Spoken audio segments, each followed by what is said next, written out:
सुशांत आणि तनुजाचे arrange marriage झाले होते. सुशांत मेकॅनिकल इंजिनियर होता तर तनुजाने कम्प्युटर सायन्स घेऊन ग्रॅज्युएशन केलेले होते. सुशांत एका कंपनीमध्ये चांगल्या पोस्टवर जॉब करत होता. तनुजा IT कंपनीत जॉब करत होती. ती रंगाने गोरीपान, मोठे बोलके, काळे भोर डोळे, दिसायला खूपच सुंदर होती. आणि सुशांत आईवडिलांचा एकुलता एक, स्वतःचे मोठे घर असलेला, तिच्यासारखाच उंच पुरा, रंगाने तसाच सावळा, पण अत्यंत हुशार, कर्तव्यवान. सुरुवातीला परिस्थिती बेताचीच होती, पण सुशांत लहानपणापासून हुशार. स्कॉलरशिप मिळवत गेला, शिकला, इंजिनियर झाला. कॅम्पस इंटरव्ह्यूमध्ये नामवंत कंपनीची ऑफर आली. 2 वर्षात परिस्थिती पालटून गेली. स्वतःचे घर, गाडी, घरात सगळ्या सुखसोयी आल्या. त्यानंतर आईवडिलांना त्याच्या लग्नाचे वेध लागले. इकडे तनुजासाठी ही स्थळे शोधणे चालूच होते. तनुजाचे आईवडील दोघेही कॉलेजमध्ये प्रोफेसर. तनुजा तशी सदन कुटुंबात वाढलेली मुलगी. आईच्या मैत्रिणीने तनुजासाठी सुशांतचे स्थळ सुचवले. एकंदरीत छानच होते, फक्त दिसण्याच्या बाबतीत मुलाची बाजू कमकुवत होती, पण स्वभावाने प्रेमळ, समंजस होता. अशी माहिती मध्यस्थांकडून मिळाल्यानुसार तनुजाच्या आईवडिलांना हे स्थळ पटले. लेकीलाही समजावले, सगळं छान आहे आणि दिसण्याचं म्हणशील तर मुलाचं कर्तव्य बघावं. संसार करायला चांगली नोकरी, मुलाचे शिक्षण, चांगला स्वभाव, एकमेकांना समजून घेणे महत्वाचे. दिसणे ही गोष्ट दुय्यम असते. ती देखील आईवडिलांच्या शब्दाबाहेर नव्हती. बघण्याचा कार्यक्रम झाला, पसंती झाली, लग्न झाले. लग्नानंतरचे सत्यनारायण, गोंधळ, कुलदेवतेचे दर्शन सगळे पार पडले. राजा राणीच्या संसारात आपली अडगळ कशाला म्हणून सुशांतचे आईवडील गावी निघून गेले. नवदाम्पत्य शिमल्याला हनीमूनला जाऊन आले. दोघांचे नेहमीचे रुटीन चालू झाले. साधारण महिना झाला असेल. सुशांतला 3 महिन्यासाठी कंपनीच्या कामानिमित्ताने दुसऱ्या शहरात कामाला जावे लागले. तनुजाचेही रोजचे ऑफिसचे रुटीन चालू होतेच. लग्नानंतर तिचे रूप जास्तच खुलले होते. सुशांत घरी नसल्याने विकेंडला ती मैत्रिणीला भेटायला गेली. स्वप्नाली, स्वाती, शीतल या तिच्या खास मैत्रिणी. तिघेही तिच्या शाळेपासून बरोबर होत्या, पण आता सगळ्याच आपापल्या जॉबमध्ये बिझी झाल्या होत्या. तनुजा मैत्रिणींना लग्नानंतर आज बऱ्याच दिवसांनी भेटत होती.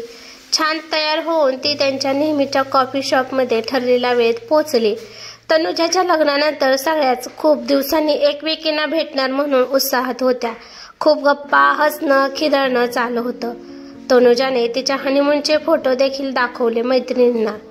बोलताना नेहमीच तारतम्य न बाळगणारी, सडेतोड बोलणारी स्वप्नाली तिला म्हणाली, अगं सुशांत खूप हुशार आहे, चांगला कमवत आहे, हे मान्य, पण तो तुला अजिबात शोभत नाही ग. तू एखाद्या मॉडेलसारखी दिसणारी, अन तो तुझ्या पुढे अगदीच काहीतरी वाटतो ग. त्यावर तनुजा तिला म्हणाली, अगं तेवढीच एक बाजू सोडली तर सगळं छान आहे ग. मला समगोष्टी महत्वाच्या असतात. त्यावर शीतल म्हणाली, पण रोमांस करायला हँडसम दिसणारा, रुबाबदार पर्सनॅलिटीचा मुलगा आपल्याला डोळ्यासमोर असतो ना.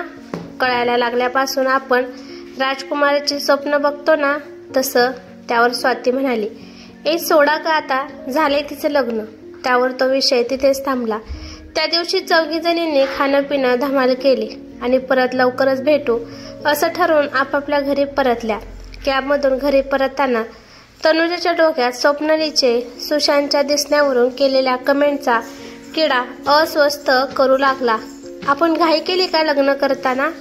आईवडिलांच्या म्हणण्यावर विश्वास ठेवून लग्न केले खरं, पण आपला स्वप्नातला राजकुमार आणि सुशांत यांच्यात काहीच साम्य नाही.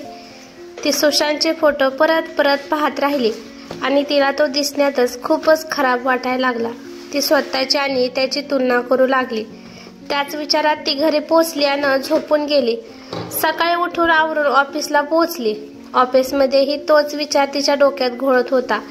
उगाच आपण घाईने सुशांतशी लग्न केले असे देखील वाटायला लागले. त्या दिवसानंतर सुशांतचा तिला फोन आला तर ती त्याच्याशी तुटक बोलत होती. कधी कधी फोन घेणेच टाळायला लागले. याच दरम्यान हँडसम दिसणाऱ्या रुबाबदार पर्सनॅलिटीच्या नवीन बॉसची ऑफिसमध्ये एंट्री झाली. नवीन बॉस विक्रम परदेशातून नुकताच इंडियात आला होता. त्याने सगळ्यांशी इंट्रो करून घेतला. ऑफिसमधले सगळेच या हिरोसारख्या विक्रमला पाहून अवाक झाले होते. तर तनुजाशी इंट्रो करून घेताना विक्रम तिच्या मोठ्या टपोऱ्या डोळ्यात 2 मिनिट हरवल्यासारखा झाला, पण लगेचच तो सावरला. हळूहळू तो ऑफिसमध्ये स्थिरावला. पहिल्याच भेटीत तनुजा त्याच्या नजरेत भरली होती. त्यानंतर तो तिला बरेच दिवस ऑब्झर्व करत होता. रोज काही ना काही कारणास्तव तो तनुजाला केबिनमध्ये बोलवू लागला. त्याच्या प्रोजेक्ट ग्रुपमध्ये तिला लीड देऊ केला, ज्या निमित्ताने तो तिच्या सहवासात जास्त काळ राहू लागला. ती नुसती दिसायला सुंदर नाही तर कामातही खूप हुशार आहे. मीटिंगच्या ठिकाणी पण तो तिला घेऊन जात होता.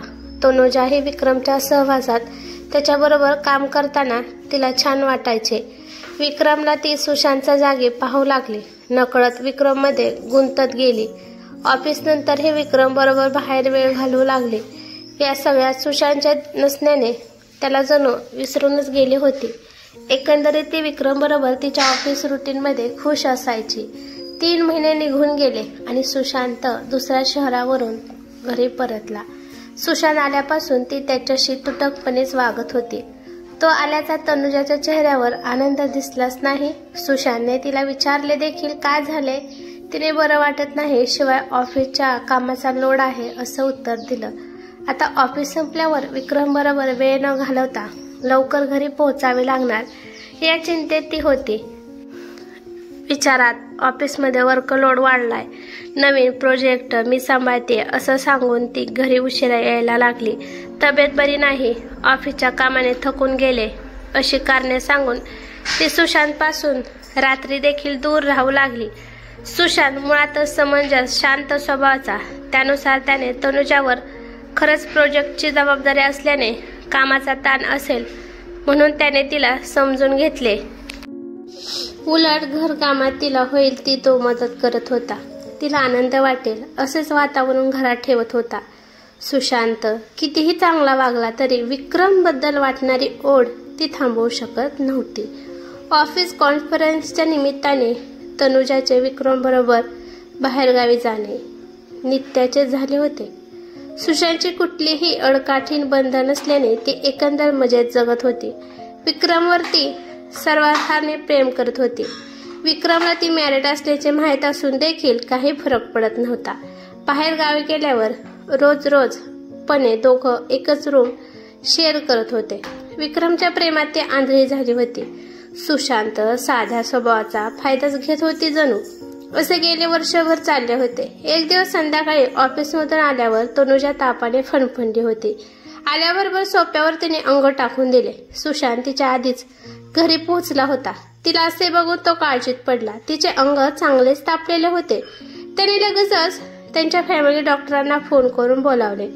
डॉक्टर येऊन चेक करून गेले, औषध लिहून दिली. सुशांतने घाईने जाऊन औषधे आणली, तिला दिली. रात्रभर सारखा मधून उठत तिचा ताप चेक करत होता. सकाळी ताप उतरलेला होता, पण खूप अशक्तपणा वाटत होता तनुजाला. तिला अंथरुणातून उठवतच नव्हते म्हणून ती ऑफिसला गेली नाही. तिने विक्रमला तसे मेसेज करून कळवले. 3 दिवसांनी ती पूर्ण बरी झाली. कधी एकदा विक्रमला भेटते असं तिला झालं होतं. घाईने आवरून ऑफिसला गेली. 7-8 दिवसानंतर तिला परत असाच खूप ताप आला. सुशांतने परत डॉक्टरांना बोलावले. त्यांनी चेक करून तिला काही ब्लड टेस्ट करून आणायला सांगितल्या. तनुजाचे ब्लड सॅम्पल देण्यात आले. रिपोर्ट्स येईपर्यंत सुशांतची घालमेल चालली होती. संध्याकाळी रिपोर्ट्स मिळाले. रिपोर्टमधील मेडिकल टर्मिनॉलॉजी त्याला फारशी कळली नाही, पण काहीतरी सिरियस आहे हे मात्र जाणवले. ते रिपोर्ट्स घेऊन तो डॉक्टरांना दाखवाय गेला.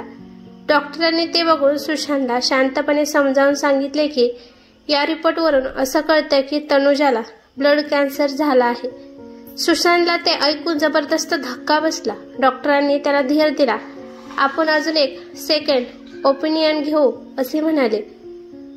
सुशांत खूप टेन्स झाला होता, पण घरी आल्यावर त्याने तनुजाला इतक्यात काही कळायला नको म्हणून चेहऱ्यावर काही खोटे भाव आणले. तिला त्याने सांगितले अजून काही ब्लड टेस्ट करून घ्यायला सांगितले आहेत, त्या उद्या करून घेऊ आणि अजून आठवडाभर तुला आरामच करायला सांगितलं आहे. आठवडाभर विक्रमला भेटता येणार नाही या विचाराने ती जरा अस्वस्थ झाली. दुसऱ्या दिवशी सेकंड ओपिनियनसाठी ब्लड टेस्ट केले गेला. रिपोर्ट सेमच आले. ब्लड कॅन्सरचे कन्फर्म झाले. 2 दिवस आराम झाल्यावर तनुजाला बरे वाटत होते. ताप पण उतरला होता. सकाळी उठून ती ऑफिसला जायची तयारी करू लागली. सुशाने तिला ऑफिसला जाऊ नकोस, तू पूर्णपणे बरी झाली नाहीस असे समजावले, पण तिने त्याचे काहीच ऐकले नाही. ती त्याला न जुमानता ऑफिसला गेली. पोहोचल्याबरोबर विक्रमच्या केबिनमध्ये जाऊन त्याला घट्ट मिठी मारून भेटली. तुझ्यापासून आता लांब राहणं मला नाही सहन होत, त्याला म्हणाली. लवकर काहीतरी निर्णय घ्यायला हवा. ओके, मी विचार करतो काय करता येईल, विक्रम तिला म्हणाला. तिला ऑफिसमध्ये विकनेस जाणवत होता. परत ताप आल्यासारखे जाणवत होते. विक्रम मीटिंगमध्ये बिझी होता. त्याला न सांगताच ती कॅबने घरी आली आणि झोपून गेली. सुशांतने घरी आल्यावर तिला झोपलेलं बघितले. ताप होताच गाडी काढून तो तिला हॉस्पिटलमध्ये घेऊन गेला. डॉक्टरांनी तिला ऍडमिट करून घेतले. तिच्यावर ट्रीटमेंट चालू झाली. रोज ब्लड काउंट मॉनिटर केले जात होते. केमोथेरपी झाली. 8 दिवसांनी डिस्चार्ज मिळाला. सुशांतने घरी आल्यावर तिला तिच्या आईवडिलांना बोलवून घेतले. शांतपणे त्याने सगळ्यांना तनुजाला ब्लड कॅन्सर झाला आहे हे सांगितले. डॉक्टरांनी सांगितलेच होते की तनुजापासून खरं लपवून चालणार नाही. काय आहे त्या सत्याला तिनेही सामोरे गेलेच पाहिजे. तनुजा ते सगळं ऐकून शॉक झाली. सुशाने तिला धीर दिला. घाबरायचं कारण नाही. रिसेंटली खूप रिसर्च झाले आहेत. ब्लड कॅन्सर पूर्णपणे बरा होतो. मी सगळी माहिती गोळा केली आहे. आपण US जाऊन ट्रीटमेंट घेऊ. केमोथेरपी, अँटिबायोटिक्स या सगळ्याने 8 दिवसात तनुजाचे रंगरूप पार पालटले होते. तिच्या चेहऱ्यावरचे तेज नाहीसे झाले होते. थोडे बरे वाटतंय म्हणून ती ऑफिसला निघाली. सुशाने परत तिला अडवायचा प्रयत्न केला. त्यावर तिने उत्तर दिले, हातातले प्रोजेक्ट कंप्लीट करायला हवे. माझ्याकडे सगळ्या फाईल्स डिटेल्स आहेत. ते संपले की हे रिझाईन करेन. नाईलाजाने सुशांतने तिला जाऊ दिले. ऑफिसमध्ये पोहोचल्यावर ती विक्रमला भेटायला गेली. त्याच्या केबिनमध्ये काजल तिची कलीग होती.